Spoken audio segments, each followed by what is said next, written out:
Welcome to Shorty's Supercoach, and we are back in the car. Shorty's back where he pretty much used to exclusively film. We've moved things inside, which has been a good little addition, but I've forked out the big bucks to buy another windscreen mount. I'm driving to the Grampians for the weekend.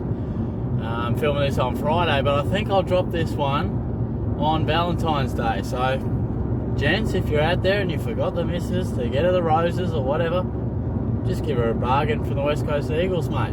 You'll be right. I'm going to take a look at the Eagles today. And we've got a double header for Shorty. We had the two videos yesterday, and we'll also have the two videos today. So I'll probably try and put this one up at about, I don't know, 5 or 6, and then probably schedule one for, 8 o'clock or so. But let's get stuck into the Eagles. We are really starting to get stuck into the heavy stuff after the club by clubs. I'd love you to just let me know what sort of videos you'd like to see. Most of the last few weeks have been built around these club by clubs with a few other bits and pieces, but let me know what you'd like to hear, and I'd really appreciate that. But in terms of a lock for the Eagles, it's kind of difficult. I don't think there was anyone that absolutely stood out as a must-have. I put Nick Nat in there just because you've just got to respect what he's done. He came out and averaged 110. He's really struggled to put together full seasons of footy, and last year was one of his better years he's probably ever had. But I don't. It's the age-old thing with the ruckman is it's Gawn or Grundy, and if it's not both, then it's probably a mid-pricer. So it's really tough to endorse. Andrew Gaff, again, he just has to be respected for what he does. If you want to pay the price for a guy that you just know is going to average like 106 to 108, but probably no more, and unlikely to be too much less, the bloke's got a ceiling. I just think with the outside role that he plays, I don't think he can average much more than 108, 109. And his last 3 years have been exactly that, 108, 107 and 106. So if you want to pay the price and you know what you're going to get, fair enough.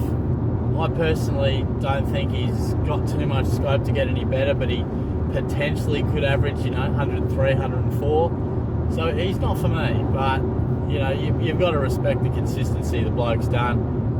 In terms of a risk, I had Elliot Yeo in there until it looks like he's under extreme doubt just for round 1, and I wouldn't have endorsed him anyway. But Alex Witherden, he's in 9% of sides, and I don't know, I'm not sold on it. I'm not sold on it at all. To be honest, I think Witherden will be a guy that we look at down the track, and I feel as if he'll really flourish at West Coast once Shannon Hearn retires or really takes a step back. I think while Hearn is there, I feel as if Witherden's output is somewhat limited. He's somewhat second fiddle, and first year at a new club, I think he'll have a bit of a transition period, and I wouldn't be surprised if 2022 he's a genuine premium, but he's at like 456k, and I think he's shown what he's capable of. Last year he returned in round 9 with 170 points, 20 kicks, the majority effective. That's what he can do, and I think he's a really dangerous Supercoach option, and one day, and we probably thought this day would have already come by now. Like, I remember when he debuted, he was averaging mid-80s, and I reckon it was his 3rd year. I thought he was going to be a genuine premium from there. But he lost his way a little bit. A couple of other blokes at Brisbane probably took on that mantle better than he did. So he'll relish the change in environment and should get more opportunity. I just worry a touch with, I just feel like there'll be a bit of an apprenticeship under Shannon Hearn and the new club, and I feel like he'll come into his own in maybe 12 to 18 months' time. But it's worth keeping him on your radar. In terms of a breakout contender, it's pretty tough for the Eagles. They're a pretty mature list. Look, I've gone with Liam Duggan, and I don't know.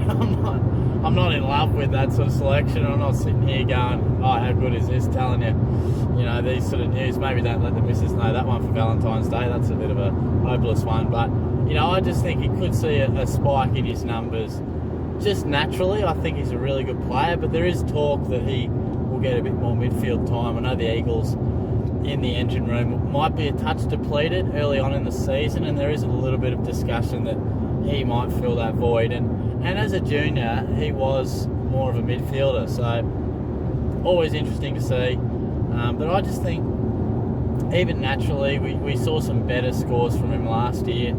You know, he increased his average. I mean, he's awkwardly priced. He averaged like 83 last year, so you're not getting too much value. Look, I wouldn't be jumping on board, but I wouldn't be surprised if he did get that average up towards 90, and if he has a really good year, maybe a touch beyond. So he might be a sneaky one for later in the draft at some stage. You know, you might be able to get him in Supercoach draft before a couple of your mates even think about him. And in terms of no chance for my side, it's Josh Kennedy. Now, he's been great for a long time, but he's in the twilight of his career, and let's be honest, his days of kicking bags of goals are limited. You know, there's going to be less and less, and he's been a guy that was only ever relevant in Supercoach when he was kicking bags of 4, 5, 6, 7 goals. You know, he's priced at 340 odd, and just don't get seduced by scrolling through and seeing Josh Kennedy, and it's just only natural to look at him and go, holy shit, Josh Kennedy, you know, he's a gun. And maybe think he can still get you 90 points a game when he kicks a bag, but he's just not going to do that as often, and it's just time to put a line through him. And I just wanted to put that one out there. Well, I think the Eagles are an interesting side. That they've historically had a lot of gun midfielders, but not necessarily a standout. You know, that they've been a good side for a long time without having a stack of relevant Supercoach guys. You know, the likes of Yo, Shuey, Sheed, Gaff, and more recently Kelly. They're all guys that I feel like can easily average between like 96 and 107, but rarely anything above 110, which is often what we're looking for in that midfield. So, you know, they're a bit of a unique side. I wonder if anyone will really bob up and show themselves this year as a future contender, because they probably will start to blood a few more guys, one might imagine. But anyway, thanks for tuning in. This is the first of a couple of videos for today. I've still got about 2 hours on the road, so I'll probably chuck on the Howie games for a little bit as I lose reception. So I'll try and get that going, and then we'll look at the Bulldogs pretty shortly. So I'll catch you again soon. Cheers.